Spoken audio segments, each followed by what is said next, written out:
بڑی جامع حدیث ہے۔ ہمیں طبیبوں اور حکیموں اور ڈاکٹروں کی باتوں پر کتنا یقین ہوتا ہے کہ ڈاکٹر اور حکیم جو بات بول دیتا ہے ہم اسی کے مطابق کرتے ہیں، ہم کو اس کا یقین بھی ہو جاتا ہے۔ ڈاکٹر نے اگر کسی چیز کے کھانے سے منع کیا تو ہم اس سے رک جاتے ہیں، کسی چیز کے کھانے کی ترغیب دی ہے تو اسے کھوج کر لاتے ہیں اور اسے کھاتے ہیں۔ اور ڈاکٹر نے جو باتیں کہی ہیں کہ یہ چیزیں تمہارے صحت کے مطابق ہیں تو ہم ان چیزوں کا استعمال کرتے ہیں، اور ڈاکٹر نے جو بتا دیا کہ یہ چیزیں تمہاری صحت کے لیے مضر ہیں تو ہم ان چیزوں سے اپنے آپ کو بچاتے ہیں۔ ایک ڈاکٹر اور حکیم کی بات پر ہمیں اتنا یقین ہوتا ہے، اس حکم الحاکمین، اس پروردگار نے جو پوری کائنات کا خالق ہے، جو حاکموں کا حاکم ہے، جو طبیبوں کا طبیب ہے، جو حکیموں کا حکیم ہے، اس حکم الحاکمین نے ایک ایسے نبی کو یہ ساری باتیں بتائی ہیں جو نبی بھی طبیبوں کا افسر ہے، حکیموں کا افسر ہے، ڈاکٹروں کا افسر ہے۔ اس افسر، حکیم، طبیب، ڈاکٹر نے ہمیں یہ بیان کیا ہے کہ اغزو تغتنم، جہاد کرو تمہیں غنیمت حاصل ہوگی، اور اسی نبی نے یہ فرمایا کہ سومو تصحو، روزہ رکھو تم صحت یاب ہوگے، روزہ رکھو تمہیں صحت ملے گی۔ اتنے بڑے حکیم اور طبیب نے یہ بات ہمیں بتائی ہے، اور ہمیں کہ چھوٹے چھوٹے آزار بیان کرتے ہیں کہ مجھے بی پی ہے، مجھے شوگر ہے، مجھے ہارٹ ہے، مجھے گیس کا پرابلم ہے۔ چھوٹے چھوٹے آزار ہم بیان کرتے ہیں، اور ان چھوٹے چھوٹے آزار کی بنیاد پر ہم روزہ نہیں رکھتے۔ اور ادھر اللہ کے نبی صلی اللہ علیہ وسلم نے فرمایا کہ سومو تصحو، روزہ رکھو تم صحت مند رہو گے۔ اور اس اللہ کے نبی کی اس بات میں عمر کی کوئی قید نہیں ہے کہ کوئی 20 سال کا لڑکا اگر روزہ رکھے تو اسے صحت ملے گی، 60 سال کا بڈھا اگر روزہ رکھے تو اسے صحت نہیں ملے گی۔ اللہ کے نبی صلی اللہ علیہ وسلم کی یہ حدیث مطلق ہے، یعنی ہر کسی کے لیے یہ حدیث ہے، روزہ رکھو صحت ملے گی۔ جب اللہ کے نبی صلی اللہ علیہ وسلم نے یہ بات بیان کر دی کہ روزہ رکھو تو صحت ملے گی، تو یقیناً روزہ رکھنے سے اگر بی پی کا بھی مریض ہے تو روزہ رکھنے سے اس کی بی پی نارمل ہی رہے گی، یعنی جس قدر جتنا بی پی کا رہنا آدمی کے لیے صحت مند ہوتا ہے، روزہ رکھنے سے اس کے جسم کی بی پی کا لیول اتنا ہی رہے گا جو اس کے جسم کی صحت کے لیے اچھی ہو۔ اگر آدمی شوگر کا مریض ہے اور وہ روزہ رکھ رہا ہے تو روزہ رکھنے سے اس کی شوگر بڑھے گی نہیں، اس کے جسم میں شوگر اتنی مقدار میں رہے گی جتنی مقدار میں آدمی کے جسم میں شوگر رہنی چاہیے۔ ہارٹ کا پرابلم ہے تو روزہ رکھنے سے آدمی کے مرض میں اضافہ نہیں ہوگا، چونکہ ہم مسلمان ہیں، ہم مومن ہیں، قرآن اور حدیث پر، اللہ کے نبی کی باتوں پر ہم ایمان لائے ہیں، یقین رکھتے ہیں۔ تو جب ہم یقین رکھتے ہیں، ایمان رکھتے ہیں، اللہ کے نبی صلی اللہ علیہ وسلم نے فرمایا کہ سومو تصحو، روزہ رکھو صحت ملے گی، صحت مند رہو گے۔ تو اب اللہ کے نبی کی بات 100% صحیح ہے، ہمیں اس بات کا یقین ہونا چاہیے، اور جس آدمی کو اس بات کا یقین ہو یقیناً اسے صحت ملے گی۔ ہاں یہ اور بات ہے، اگر کسی کے موت کا وقت مقدر ہے، اگر کسی کے موت کا وقت ٹائم آ چکا ہے تو وہ روزہ رکھے نہ رکھے، اس کو تو موت آ کر رہے گی۔ روزہ رکھنا یا روزے کا نہ رکھنا اسے موت کے لقمے سے بچا نہیں سکے گا، اسے موت آ کر ہی رہے گی۔ لیکن یہ تصور اگر ذہن و دماغ میں ہے کہ میں بی پی کا مریض ہوں، میں شوگر کا مریض ہوں، میں ہارٹ کا مریض ہوں، میں گیس کا مریض ہوں، اگر میں روزہ رکھوں گا تو میرے مرض میں اضافہ ہو جائے گا، یہ ایمان کی کمی ہے، یہ ایمان کی کمی ہے۔ ہاں اتنی بات ضرور ہے کہ اگر حاذق، ماہر، طبیب، حکیم، مسلمان حاذق اور ماہر طبیب اور حکیم نے اگر کسی کو اس کے صحت کے اعتبار سے جانچ پڑتال کر کے یہ کہا ہے کہ تمہاری اپنی صحت کے اعتبار سے اگر تم روزہ رکھو گے تو تمہارے لیے یہ نقصان دہ ثابت ہوگا تمہاری اس مرض کے مطابق، تو اس کی بات مانی جا سکتی ہے، ایک حد تک اس کی مانی جا سکتی ہے اس کی بات، اگر اس نے اس مریض کی تشخیص کر کے اس قسم کی بات کہی ہے، اور شرط یہ ہے کہ مسلمان ہو، وہ حکیم مسلمان ہو۔ اگر وہ حکیم مسلمان نہیں ہے تو اس کی بات کا اعتبار نہیں ہے۔ اس لیے اللہ کے نبی صلی اللہ علیہ وسلم نے جو فرمایا ہے کہ سومو تصحو، روزہ رکھو تمہیں صحت ملے گی، اور اللہ کے نبی کی یہ بھی حدیث ہے سافرو تغتنمو، سافرو تستغنو، سفر کرو غنی ہو جاؤ گے، تم مالدار ہو جاؤ گے۔ ظاہر ہے جب آدمی اپنے گھر سے نکلے گا، تگ و دو کڑے کرے گا، محنت مشقت کرے گا، تجارت کرے گا، کاروبار کرے گا، بزنس میں ٹائم لگائے گا، پیسہ لگائے گا، تو یقیناً یہ سفر کرنا، ایک ملک سے دوسرے ملک کو جانا، ایک شہر سے دوسرے شہر کو جانا، ایک ریاست سے دوسرے ریاست کو جانا، اللہ کے نبی نے جھوٹو نہیں بیان کیا ہے۔ اللہ کے نبی کی یہ بات بھی 100% اپنی جگہ پر صحیح ہے کہ سافرو تستغنو، کہ سفر کرو تم غنی ہو جاؤ گے۔ اللہ کے نبی صلی اللہ علیہ وسلم کی حدیث ہے، اور یہ حدیث بھی اپنی جگہ بالکل صحیح ہے۔ تو روزے کے بہت سارے فوائد ہیں۔ اللہ نے جو رمضان کے مبارک مہینے کا مکمل ایک مہینے کا جو کورس رکھا ہے نا، وہ ایک نسخہ ہے، اللہ کے نبی کی طرف سے، شریعت اسلام کی طرف سے ایک دیا ہوا بہترین نسخہ ہے صحت یابی کا اور بہت ساری چیزوں کے فوائد کا۔ تو سب سے بڑا فائدہ یہ ہے کہ روزہ رکھنے سے آدمی کو صحت ملتی ہے۔ پورا 11 مہینہ آدمی معلوم نہیں کیا کیا چیزیں کھاتا ہے، پیتا ہے، اور ایک بدنظمی کی زندگی گزارتا ہے، کبھی ضرورت سے زیادہ بھی کھا لیتا ہے۔ ایک مہینہ جو اللہ کے نبی صلی اللہ علیہ وسلم نے، شریعت اسلام نے، اللہ نے، قرآن نے، حدیث نے جو ہمیں دیا ہے، یہ جسم کے فلٹر کے لیے دیا ہے۔ تو صحت ملتی ہے روزہ رکھنے سے، یہ ہمارا یقین اور ایمان ہونا چاہیے۔ دوسرا فائدہ روزے کا یہ بیان کیا گیا ہے، اللہ کے نبی صلی اللہ علیہ وسلم نے فرمایا کہ اللہ تعالیٰ نے ایک مہینے کا روزہ رکھ کر غربا اور فقراء کی حالت سے مالداروں کو عملی طور پر باخبر کیا ہے، مالداروں کو عملی طور پر باخبر کیا ہے کہ مالدار جو ہوتا ہے،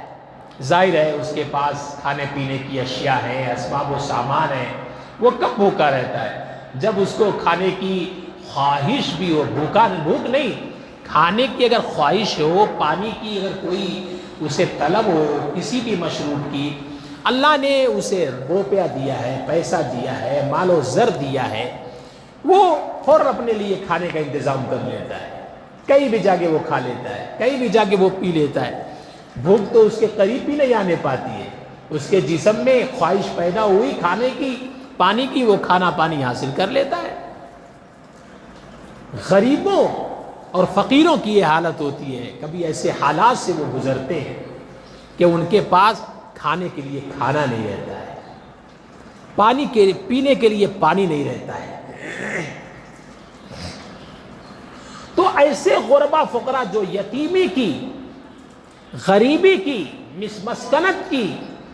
لاچارگی کی، بے مائیگی کی جو زندگی گزارتے ہیں، فقر و فاقہ کی، تنگ دستی کی جو زندگی گزارتے ہیں، حقیقت میں بھوک پیاس تو انہی کو محسوس ہوتی ہے کہ بھوک کیا چیز ہے، پیاس کیا چیز ہے۔ مالدار کو کیا معلوم کہ بھوک کیا چیز ہے، پیاس کیا چیز ہے۔ لیکن اللہ تعالیٰ نے ایک مہینہ رمضان کا دے کر سب کو اس بات پر آمادہ کر کر اور سب کے اوپر اسے لازم کر کر کہ چاہے مرد ہو، چاہے عورت ہو، چاہے عالم ہو، چاہے جاہل ہو، چاہے امیر ہو، چاہے غریب ہو، شاہ ہو، چاہے گدھا ہو، سب کو روزہ رکھنا ہے، سب کو روزہ رکھنا ہے۔ تو اب جب مالدار بھی روزہ رکھے گا، گرچہ اس کے پاس روپیہ پیسہ ہے، مال و زر ہے، کھانے پینے کے اسباب ہیں، لیکن اللہ کا حکم ہے، اللہ کا حکم ہے کہ وہ طلوع صبح صادق سے غروب آفتاب تک اب یہ اللہ کے حکم کے مطابق کھانا نہیں کھائے گا، پانی نہیں پیے گا، یہاں تک کہ اس کی حلال منکوہ بیوی ہے اس کے قریب نہیں جائے گا۔ اللہ تعالیٰ نے روک دیا ہے، قرآن نے روکا ہے، حدیث نے روکا ہے۔ تو اب یہ اس سے رکے گا، اس سے رکے گا۔ جب رکے گا تب بھوک کی کیفیت کیا ہوتی ہے اسے محسوس ہوگا، پیاس کی کیفیت کیا ہوتی ہے، پیاس کیا ہوتی ہے اس کا احساس اسے ہوگا۔ تو اب مالداروں کو بھوک اور پیاس کا احساس دلانے کے لیے گویا کہ اللہ تعالیٰ نے ایک مہینے کا یہ کورس دیا ہے، ایک مہینے کا یہ روزہ فرض فرمایا ہے، ایک مہینے کا یہ روزہ فرض فرمایا۔ اب جب انہیں بھوک پیاس کا احساس ہوگا تو اب انہیں غربا فقراء کی فکر ستائے گی کہ یار جن کے پاس کھانے پینے کی چیزیں نہیں رہتی ہیں، فقر و فاقہ کی، تنگ دستی کی وہ زندگی گزارتے ہیں، کیا چیز ہے فقر و فاقہ؟ کھانا نہ ملے تو کیا کیفیت ہوتی ہے، پانی نہ ملے تو کیا کیفیت ہوتی ہے۔ اب یہ مالدار اس غریب کی فکر کرے گا، اس مسکین کی فکر کرے گا، اس غریب کی مدد کرے گا، اس مسکین کی مدد کرے گا کہ میں اس غریب کو دوں، اس فقیر کو دوں، اس لاچار کو دوں جس کے پاس پیسہ نہیں ہے، جس کے پاس کھانے پینے کے اسباب نہیں ہیں۔ تو اب ان غریبوں کی، فقیروں کی، مسکینوں کی، یتیموں کی، بیواؤں کی یہ مالدار لوگ خبر لیں گے، ان کا خیال کریں گے، ان کے کھانے پینے کی چیزوں کا انتظام کریں گے۔ اللہ تعالیٰ نے یہ ایک مہینے کا یہ روزہ اسی لیے فرض فرمایا۔ ایک فائدہ تو اس کا یہ ہو گیا، اور تیسرا فائدہ اس کا یہ ہے کہ اللہ تعالیٰ نے پورے عالم کے مسلمانوں کو کسی بھی خطے میں، دنیا کے کسی بھی گوشے میں، دنیا کے کسی بھی کونے میں رہتے ہو، ایک مہینے کے لیے روزہ اللہ تعالیٰ نے سب پر فرض فرمایا ہے۔ تو گویا کہ پورے عالم کے مسلمانوں کو اللہ تعالیٰ نے ایک مساوی حالت میں، برابری کی حالت میں رکھا ہے۔ تو گویا کہ ایک اتحاد کا مظاہرہ ہو رہا ہے، ایک اتحاد کا مظاہرہ ہو رہا ہے، اتحاد کی دعوت دی جا رہی ہے اس عبادت کے ذریعے سے پورے عالم کے مسلمانوں کو، کہ جیسے پورے عالم کے مسلمانوں کو یہ حکم ہے کہ طلوع صبح صادق سے غروب آفتاب تک کھانے پینے سے تم اپنے آپ کو روکے رکھو۔ ہمارے اور آپ کے ذہن و دماغ میں ایک سوال بھی آ سکتا ہے، اسی دنیا میں کچھ ایسے علاقے ہیں جہاں پر سورج کئی دنوں تک غروب ہی نہیں ہوتا ہے، ڈوبتا ہی نہیں ہے، تو وہاں کے لوگ روزہ کیسے رکھیں گے؟ تو وہاں کے لوگ بھی روزہ رکھیں گے۔ وہاں کے لوگ گھنٹوں کے اعتبار سے ایک متوسط ملک کے اندر متوسط درجے کا جو روزہ رہتا ہے، کتنے گھنٹوں کا روزہ ہوتا ہے، اس متوسط درجے کے روزے کے مطابق، گھنٹوں کے مطابق وہ اپنے روزے کا انتظام کریں گے،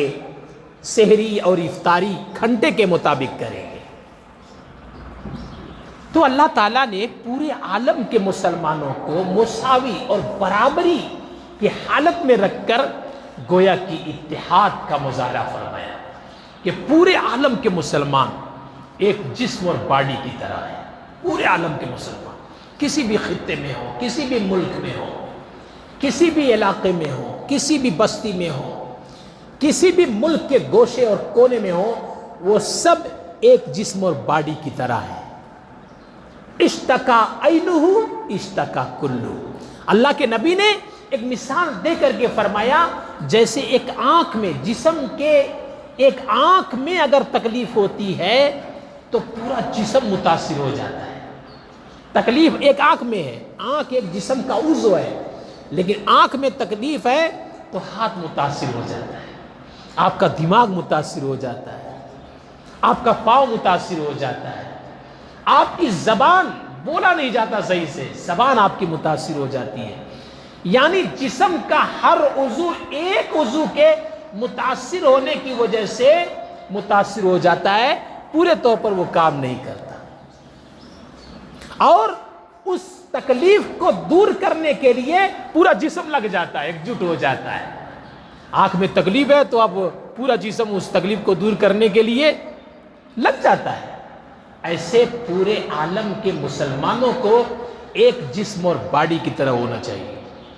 کہ اگر دنیا کے کسی بھی خطے میں، کسی بھی ملک میں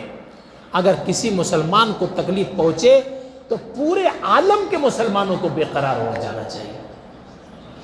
ایک رشتہ پورے عالم کے مسلمانوں کا اسلامی ہے، وہ اسلامی رشتہ ہے، اسلامی رشتے میں جڑے ہوئے ہیں، اور یہ خصوصی رشتہ ہے، مسلمان کا مسلمان کے ساتھ ایک خصوصی رشتہ ہے، اور ایک رشتہ پورے عالم کے انسانوں کا انسانی رشتہ ہے۔ انسان کے رشتے میں جڑے ہوئے ہیں کہ اگر کسی بھی ملک کے گوشے میں، کونے میں کسی بھی انسان پر ظلم ہو رہا ہے، انسان ہے، جانور نہیں ہے، انسان ہے اگر وہ، تو پورے عالم کے انسانوں کو بے قرار ہو جانا چاہیے اور اس انسان کو ظلم سے بچانے کے لیے تدبیر کرنی چاہیے۔ ابھی اسٹین فائل جو کھلی ہوئی ہے اس وقت، اور اس کا مسئلہ گرمایا ہوا ہے کہ دنیا کے بڑے بڑے بادشاہ اور بڑے بڑے عہدے داران اور عیاش، دنیا دار، پیسے والے لوگ اس جگہ پر کہ وہ دریا میں کے بیچ میں چاروں طرف سے پانی اور ایک ایسا محل تیار کیا گیا تھا جس محل میں نوخیز کم عمر لڑکیوں کو لا کے جمع کیا جاتا تھا، اور یہ دنیا کے بڑے بڑے ملک چلانے والے اور انسانیت کی پاسداری کا دم بھرنے والے اور انسانیت کی پاسداری اور عورتوں کے حقوق کے پاسداری کا دم بھرنے والے اور اس کا دعویٰ کرنے والے اکثر یہی لوگ اس میں ملوث ہیں کہ وہاں پر ان کو بلایا جاتا تھا اور ان کا اس اعتبار سے کم عمر نابالغ لڑکیوں کو پیش کر کے ان کا اعزاز اور اکرام کیا جاتا تھا، اور یہ لوگ اس سے کھیلتے تھے۔ یہ فائل کھل چکی ہے، اب پوری دنیا میں یہ آویزہ ہو چکی ہے۔ آج دنیا جسے انسانیت اور عورتوں کے حقوق کی پاسداری کے نام سے جانتی تھی، ان لوگوں کو ایک درندہ صفت انسان کی شکل میں دنیا دیکھ رہی ہے، اور بہت پہلے جن ملکوں کو چلانے والے مسلمانوں کو دنیا دہشت گرد کہتی تھی،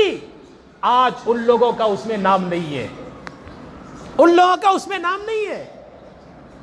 ہم اور آپ اور پورے دنیا میں بسنے والے انسان اس بات کا اندازہ خود لگا سکتے ہیں انسانیت کی اور عورتوں کے حقوق کی پاسداری کرنے والے حقیقت میں کون لوگ ہیں۔ تو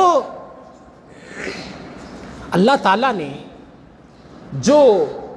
روزہ دیا ہے 1 مہینے کا، اس کا ایک فائدہ یہ ہے کہ پورے عالم کے مسلمانوں کا ایک خصوصی جو رشتہ ہے، ایک جسم اور باڈی کی طرح پورے عالم کے مسلمانوں کو پیرونا چاہتے ہیں۔ اور دوسرا جو رشتہ ایک عمومی رشتہ ہے انسانیت کا، اس انسانیت کے رشتے میں پورے عالم کے انسانوں کو ایک جسم اور باڈی کی طرح پیرونا چاہتے ہیں کہ اگر ایک ہر انسان کا ایک انسانی رشتہ ہے کہ اگر کسی انسان پر دنیا کے کسی بھی گوشے میں کہیں بھی ظلم ہو رہا ہو تو اگر آپ انسان ہیں تو آپ کو ان مظلومین کو بچانے کی ذمہ داری آپ کے اوپر بھی ہے کہ آپ ظالم کے پنجے کو مروڑنے کے لیے اور مظلوم کو بچانے کے لیے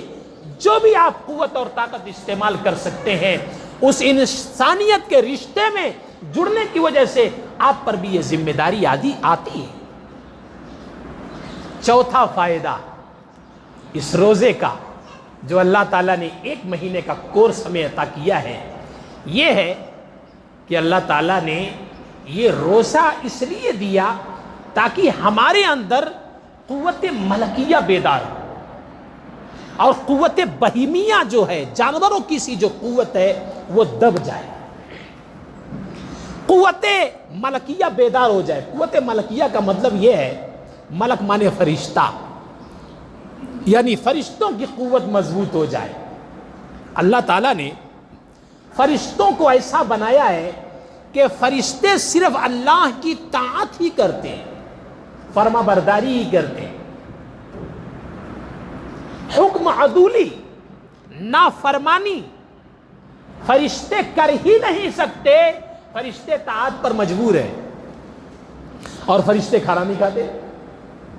اور فرشتے پانی نہیں پیتے، اور فرشتے شادی بیاہ نہیں کرتے، بیوی بچے نہیں رکھتے۔ اب جب روزے دار نے روزہ رکھا تو تھوڑی دیر کے لیے ہی صحیح، طلوع صبح صادق سے غروب آفتاب تک اس کی حالت بھی فرشتوں کی حالت کے مشابہ ہو گئی۔ جیسے فرشتے کھانا نہیں کھاتے، یہ بھی کھانا نہیں کھاتا، فرشتے پانی نہیں پیتے، یہ بھی پانی نہیں پیتا، فرشتے نافرمانی نہیں کرتے تو اب یہ بھی نافرمانی نہیں کرتا۔ روزہ حقیقت میں اسی کا نام ہے کہ پورا جسم آپ کا نافرمانی سے بچے۔ روزہ صرف اسی کا نام نہیں ہے کہ آپ کھانے پینے سے بچ جائیں، منکوحہ بیوی آپ کے پاس ہے اس کے قریب نہ جائیں، حلال ہے لیکن اس کے قریب نہ جائیں۔ روزہ صرف اس کا نام نہیں ہے، روزہ تو پورے جسم اور باڈی کا نام ہے۔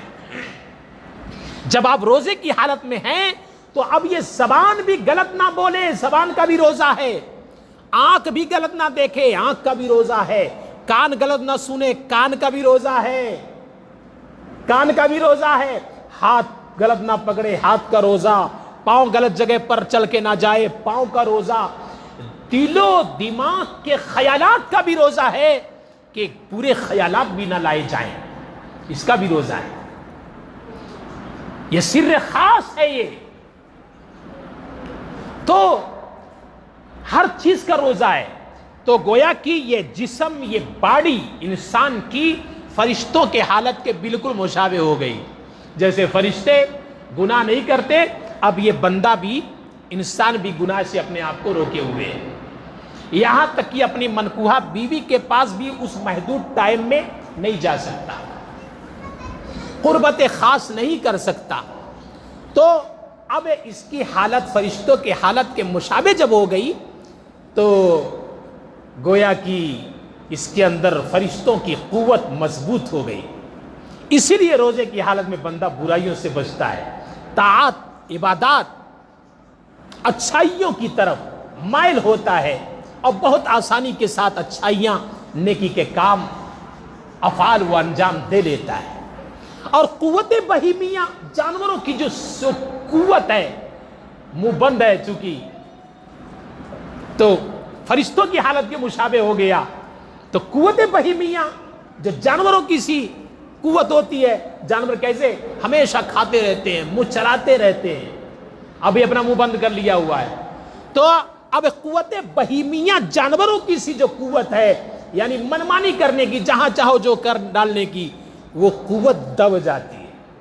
قوت ملکیہ طاعت اور عبادت کی قوت بیدار ہو جاتی ہے, اور قوت بہیمیہ جانوروں کی سی جو قوت ہوتی ہے, جو ہر انسان کے اندر ہوتی ہے, وہ دب جاتی ہے, وہ دب جاتی ہے. روزے کا ایک فائدہ یہ. اور پانچواں فائدہ جو روزے کا مقصد بیان کیا,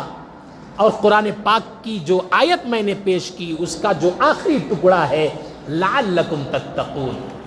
تاکہ تم متقی بنو, پرہیزگار بن جاؤ. جیسے آدمی روزے کی حالت میں ہے, اکیلے میں ہے, تنہائی میں ہے,